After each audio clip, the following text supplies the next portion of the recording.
Capítulo 4. El arte de proteger los secretos. Dentro de esta capacitación de lo esencial de la ciberseguridad y la materia de ciberseguridad en la Universidad Tecnológica de la Sierra Hidalguense y esta certificación de Cisco Networker Academy. Bien, vamos a hablar en el 4.1 de criptografía. Ahí vamos a explicar cómo las técnicas de encriptación protegen la confidencialidad.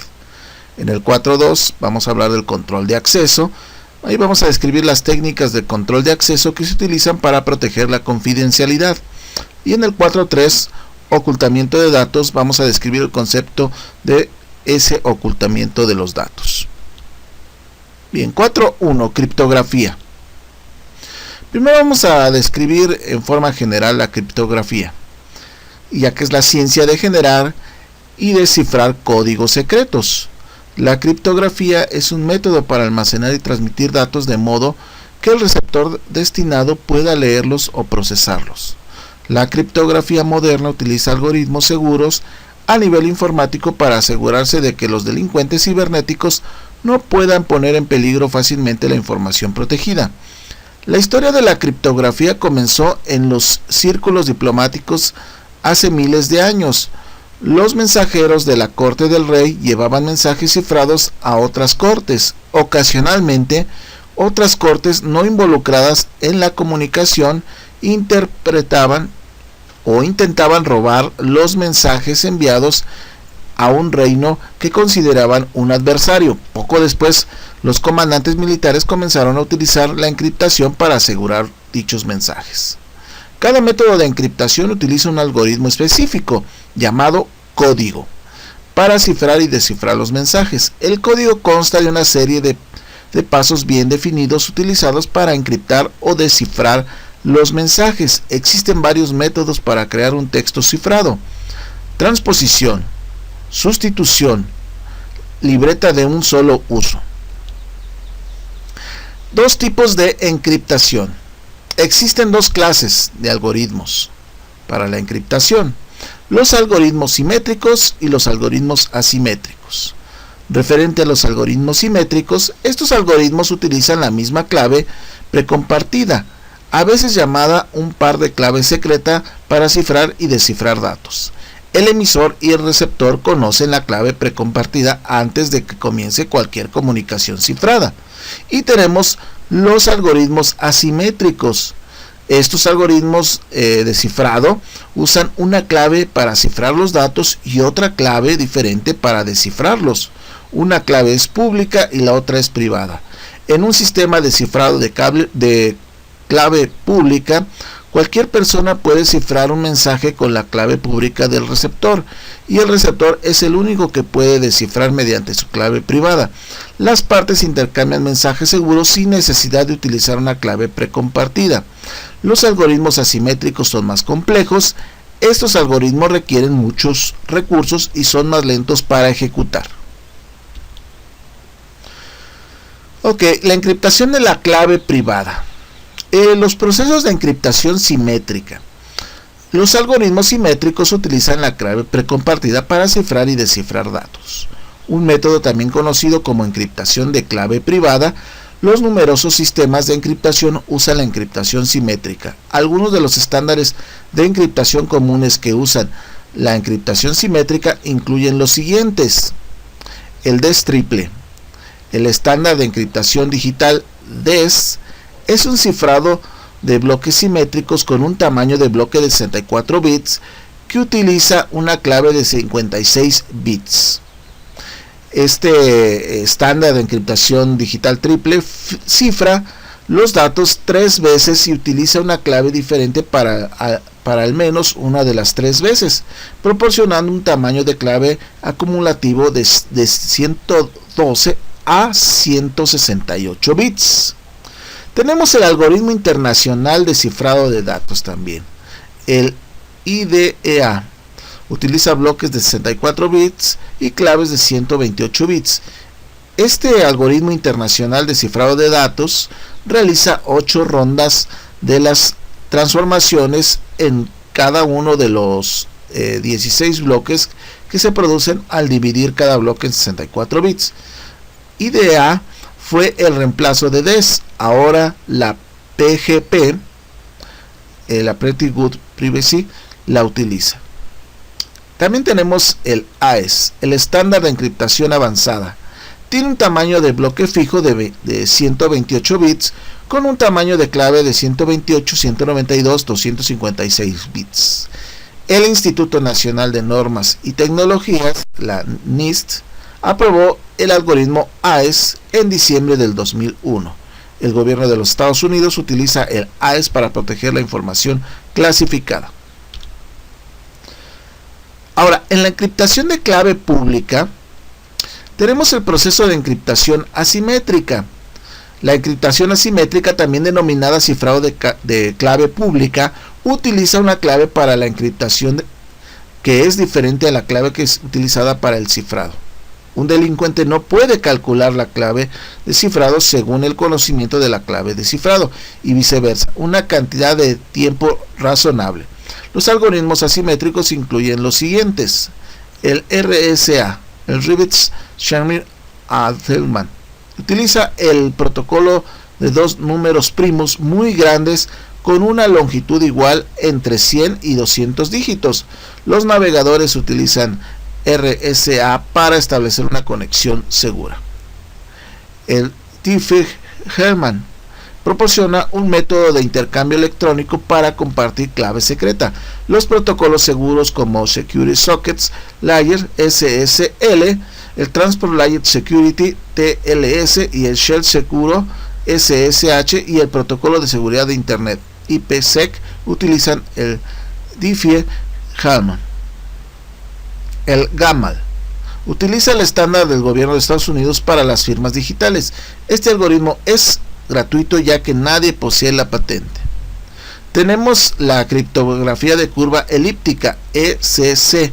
Usa curvas elípticas como parte del algoritmo. En Estados Unidos, la Agencia de Seguridad Nacional utiliza la ECC para la generación de la firma digital y el intercambio de claves.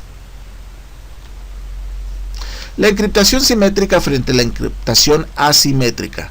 Comparación de los dos tipos de encriptación. Es importante comprender las diferencias entre los métodos de encriptación simétricos y asimétricos. Los sistemas de encriptación simétrica son más eficientes y pueden manejar más datos.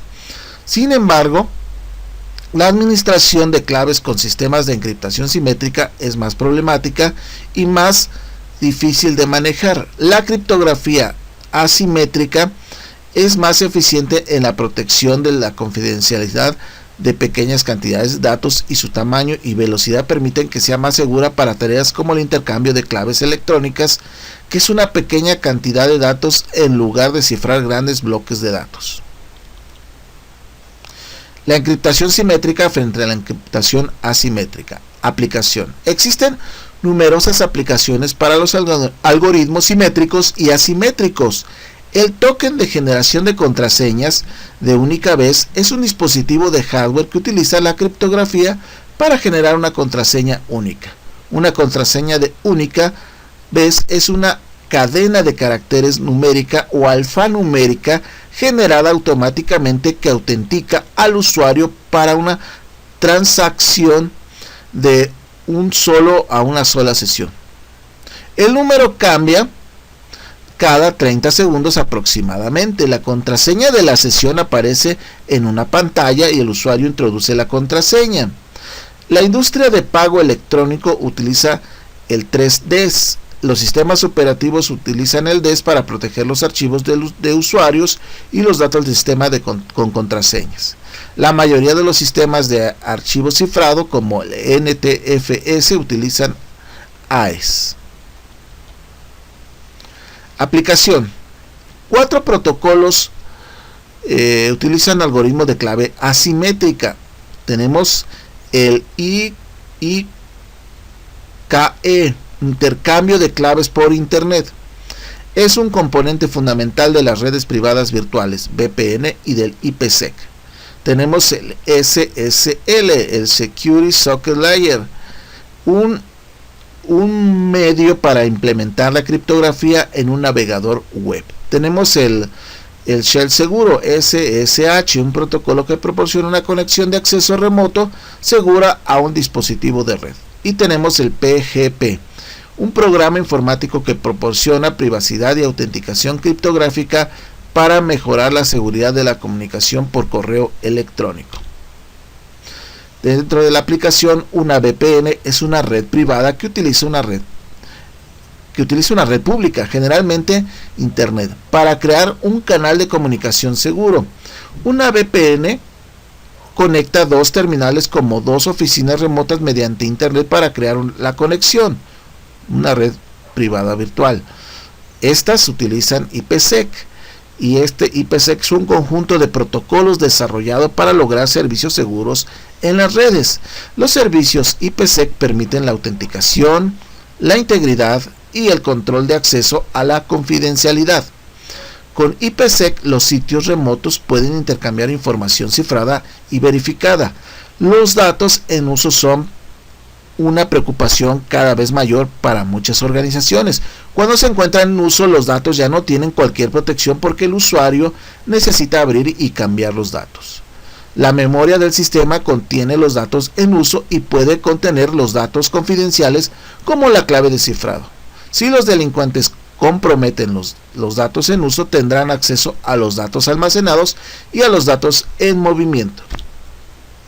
4.2. Control de acceso. Tipos de control de acceso. Tenemos controles de acceso físico.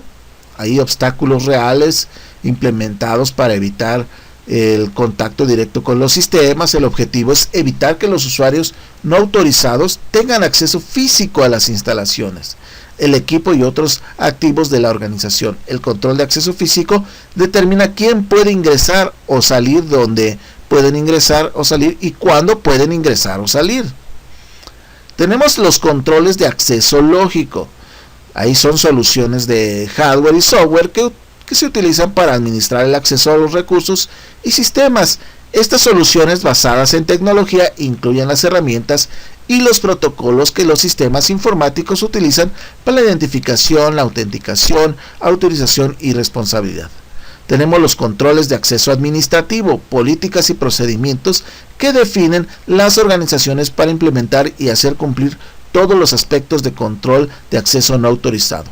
Los controles administrativos se enfocan en las prácticas de personal y las prácticas empresariales. Tenemos el control de acceso obligatorio, MAC. Restringe las acciones que un sujeto puede realizar en un objeto. Un sujeto puede ser un usuario o un proceso. Un objeto puede ser un archivo, un puerto o un dispositivo de entrada y salida. Una regla de autorización se aplica si un sujeto puede acceder a un objeto o no. Tenemos el control de acceso discrecional, DAC. El DAC otorga o restringe el acceso de objetos determinados por el propietario del objeto. Como su nombre lo indica, los controles son discrecionales porque el propietario de un objeto con ciertos permisos de acceso puede transferir esos permisos a otro sujeto. Tenemos también el control de acceso basado en roles, RBAC. Realiza según el rol del sujeto. Los roles son las funciones de trabajo en una organización. Los roles específicos requieren permisos para realizar determinadas operaciones. Los usuarios adquieren permisos a través de su función. El RBAC puede trabajar junto con DAC o MAC al hacer cumplir las políticas de cualquiera de ellos. Tenemos también el control de acceso basado en reglas. Utiliza las listas de control de acceso, llamadas ACL, para ayudar a la determinación si se otorga acceso o no. Una serie de reglas se incluyen en la ACL como se muestra en la figura. Establecer si se deben otorgar acceso depende de estas reglas. Un ejemplo de esa regla es una que indica que ningún empleado puede acceder a un archivo de nómina después de horario o los fines de semana. Tenemos la identificación. La identificación aplica las reglas establecidas por la política de autorización. Aquí hablamos de que un sujeto solicita acceso a un recurso del sistema. Cada vez que el sujeto solicita acceso a un recurso, los controles de acceso determinan si otorgar o denegar el acceso. Las políticas de ciberseguridad determinan qué controles de identidad deben utilizarse. La sensibilidad de la información y los sistemas de información determinan cuán rigurosos son los controles. El aumento de las violaciones de datos han forzado a muchas organizaciones a fortalecer sus controles de identificación. Tenemos también métodos de autenticación dentro de este control de acceso. ¿Qué es lo que sabe? Las contraseñas o pins, por ejemplo, son algo que el usuario conoce. Estas contraseñas es el método más popular que se utiliza para la autenticación, como cuando metemos la tarjeta de crédito o de débito a un cajero. ¿Qué es lo que tiene? Tarjetas inteligentes y llaveros de seguridad son dos ejemplos de algo que los usuarios tienen en su poder. También, ¿quién es? Una característica física única como una huella digital, la retina, una voz que identifica a un usuario específico, se denomina biométrica. También tenemos la autenticación de varios factores. La autenticación de varios factores utilizan al menos dos métodos de verificación. Un llavero con clave de seguridad es un buen ejemplo. Los dos factores son algo que usted sabe como la contraseña y algo que posee como un transmisor de seguridad. Tenemos la autorización de control de acceso. Controla lo que el usuario puede hacer o no en la red después de una autenticación satisfactoria. Después de que un usuario prueba su identidad, el sistema verifica a qué recursos de red puede acceder el usuario y qué pueden hacer los usuarios con los recursos. La autorización utiliza un conjunto de atributos que describe el acceso del usuario a la red. El sistema compara estos atributos a la información contenida en la base de datos de autenticación, determina un conjunto de restricciones para ese usuario y lo envía al router local donde el usuario está conectado. La definición de reglas de autorización es el primer paso para controlar el acceso. Una política de autorización establece reglas. Responsabilidad dentro del control de acceso. La responsabilidad rastrea una acción hasta una persona o un proceso y realiza el cambio a un sistema. Recopila esta información e informa los datos de uso. La organización puede utilizar estos datos para fines como auditorías o facturación. Los datos recopilados pueden incluir el tiempo de inicio de sesión de un usuario, si el inicio de sesión fue un éxito o una falla a los recursos de red o los que el usuario tenía acceso. Esto permite que una organización localice acciones y errores durante una auditoría o una investigación. La implementación de responsabilidad consta de tecnologías, políticas, procedimientos y formación. Los archivos de registro proporcionan información detallada según los parámetros seleccionados. Tenemos tipos de controles de seguridad, controles preventivos. Prevenir significa evitar que algo suceda. Los controles de acceso preventivo evitan que ocurran actividades no deseadas o no autorizadas. Tenemos los controles disuasivos. Un obstáculo es lo opuesto a una recompensa. Una recompensa alienta a las personas a hacer lo correcto, mientras que un obstáculo las desalienta a hacer lo incorrecto. Los profesionales y las organizaciones de ciberseguridad utilizan los impedimentos para limitar o para mitigar una acción o un comportamiento. Los obstáculos no siempre detienen estas acciones. Control de detección. Tenemos la detección, es el acto o proceso de advertir o descubrir algo. Las detecciones de control de acceso identifican diferentes tipos de actividad no autorizada. Los sistemas de detección pueden ser muy simples, como un detector de movimiento o un guardia de seguridad. También pueden ser más complejos, como un sistema de detección de instrucciones.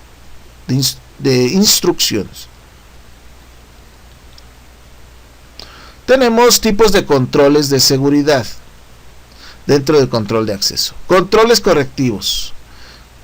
estamos hablando que estos controles correctivos contrarrestan algo que no es deseable. Las organizaciones establecen controles de acceso correctivo después de que un sistema experimenta una amenaza. Los controles correctivos restauran el sistema a un estado de confidencialidad, integridad y disponibilidad. También pueden restaurar los sistemas a la normalidad luego de que se produzca una actividad no autorizada. Tenemos los controles de recuperación. La recuperación implica volver a un estado normal. Los controles de acceso de recuperación restauran recursos, funciones y capacidades después de una violación de la política de seguridad. Los controles de recuperación pueden reparar el daño, además de detener cualquier otro daño. Estos controles tienen capacidades más avanzadas sobre los controles de acceso correctivo. También tenemos los controles compensativos. Implica compensar algo. Los controles de acceso compensativos ofrecen opciones a otros controles para fomentar el cumplimiento en respaldo de la política de seguridad. Un control compensativo también puede ser una sustitución utilizada en lugar del control que no es posible en determinadas circunstancias.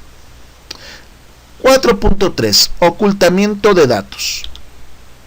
Tenemos el enmascaramiento de datos, que es una tecnología que protege los datos al reemplazar la información confidencial por una versión no confidencial.